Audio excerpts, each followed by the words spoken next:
Bienvenue à l'instant secret de l'éducation. Découvrons ensemble les subtilités d'une éducation réussie. Comment préserver la confiance que mon enfant a en moi? Comme toute relation humaine, la relation avec nos enfants n'est pas un long fleuve qui coule tranquillement. Elle peut connaître des écorchures. Elle est bien souvent émaillée par des conflits, surtout lorsque les enfants atteignent la période de l'adolescence. Face à certaines situations, nos paroles peuvent dépasser notre pensée.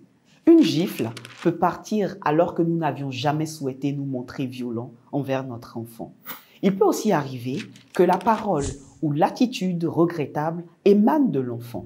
Que faire alors pour préserver la confiance mutuelle et continuer d'entretenir la relation en le levant à un autre niveau en dépit du malentendu?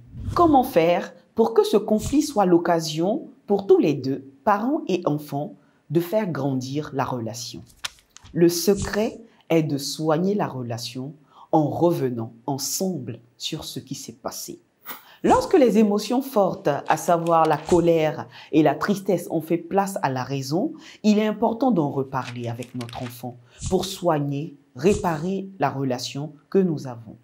Les conflits dans toutes nos relations humaines sont en réalité des occasions dont nous devons nous servir pour évoluer ensemble, pour amener à élever la relation à un niveau plus élevé de maturité et de confiance. Voyons maintenant comment revenir concrètement sur une situation conflictuelle pour soigner la relation. Il faut avant tout et à tour de rôle évoquer ce qui s'est passé en se tenant uniquement aux faits, sans accuser ou critiquer l'autre, sans l'insulter. Exemple, en rentrant à la cuisine, j'ai constaté que la vaisselle n'était pas faite alors que je te l'avais rappelé ce matin. Il faut ensuite exprimer ce que nous avons ressenti face à la situation, face à telle parole ou tel geste ou comportement. Lorsque j'ai vu que la vaisselle n'était pas faite, j'ai ressenti de la colère. Je ne me suis pas senti respectée et cela m'a énervé. Il faut enfin et surtout dire nos attentes, exprimer notre besoin, ce que nous voulons. Ce que j'attends de toi, c'est que tu respectes le planning qui a été établi pour les tâches ménagères, que tu fasses effectivement la vaisselle lorsque c'est ton tour. S'il y a lieu, nous devons avoir l'humilité de dire à notre enfant que nous sommes profondément désolés pour telle parole prononcée ou pour tel geste posé qui a dépassé notre pensée. Je suis désolée de t'avoir traité de paresseuse. Et cela, même si l'enfant est encore en bas âge. Contrairement à ce que nous croyons bien des fois, nos enfants aussi se sentent parfois blessés par nos paroles et nos réactions excessives, au-delà de nos actes. Ils en souffrent bien souvent.